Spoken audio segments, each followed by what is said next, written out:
ಮುಂದೆ ವೃಶ್ಚಿಕ ರಾಶಿ.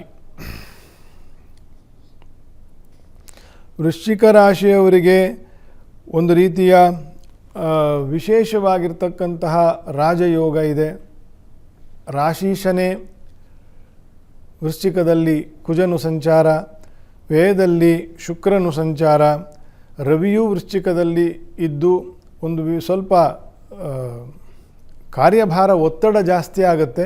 ಆದರೆ ರಾಜಕೀಯದವರಿಗೆ, ಅಧಿಕಾರದಲ್ಲಿ ಇರ್ತಕ್ಕಂತಹ ವರ್ಗದವರಿಗೆ, ಮಿಲಿಟರಿ, ಪ್ಯಾರಾಮಿಲಿಟರಿ, ಪೊಲೀಸು, ಇದೆಲ್ಲ ಆರಕ್ಷಕ ಮತ್ತು ಅಧಿಕಾರಿ ವರ್ಗ, ರಾಜಕೀಯ ನಾಯಕರು ಇತ್ಯಾದಿ, ಇವರಿಗೆಲ್ಲ ವಿಶೇಷವಾಗಿರ್ತಕ್ಕಂಥ ಶಕ್ತಿ ಸಾಮರ್ಥ್ಯ, ಸ್ವಲ್ಪ ಕೆಲಸದ ಒತ್ತಡವೂ ಇರ್ತದೆ. ಆದರೆ ಅದೊಂದು ಶುಭಯೋಗ, ಒಳ್ಳೆಯದಿದೆ. 9ನೇ ಮನೆಯಲ್ಲಿ ಗುರುವು ಸಂಚಾರ ಮಾಡ್ತಕ್ಕಂಥದ್ದು, ಆ ಗುರುವಿನ ಪಂಚಮ ದೃಷ್ಟಿ ಇರ್ತಕ್ಕಂಥದ್ದು, ಆ ಗುರುವು ನಿಮ್ಮ ಪಂಚಮ ಶನಿಗೆ ದೃಷ್ಟಿ ಕೊಟ್ಟು ಪಂಚಮ ಶನಿಯ ದೋಷವನ್ನು ಕೂಡ ಪರಿಹಾರ ಮಾಡ್ತಕ್ಕಂಥ ವಿಶೇಷ ಫಲವನ್ನು ಈ ತಿಂಗಳಲ್ಲಿ ವೃಶ್ಚಿಕ ರಾಶಿಯವರು ನವಂಬರ್ ತಿಂಗಳಲ್ಲಿ ಅನುಭವಕ್ಕೆ ಪಡಿತೀರಿ.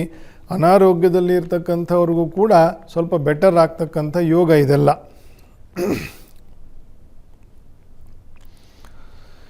ಗುರುವಿನ ಅನುಕೂಲ ಅಂದರೆ ಅಂಥ ದೊಡ್ಡ ಅನುಕೂಲ ಅದು. ಗುರುವೊಂದಲ್ಲದೆ ಗತಿಯುಂಟೆ,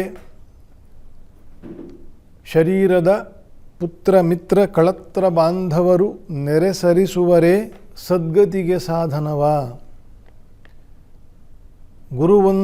ಒಂದಲ್ಲದೆ ಗತಿ ಬೇರೆಯುಂಟೆ ನರರಿಗೆ,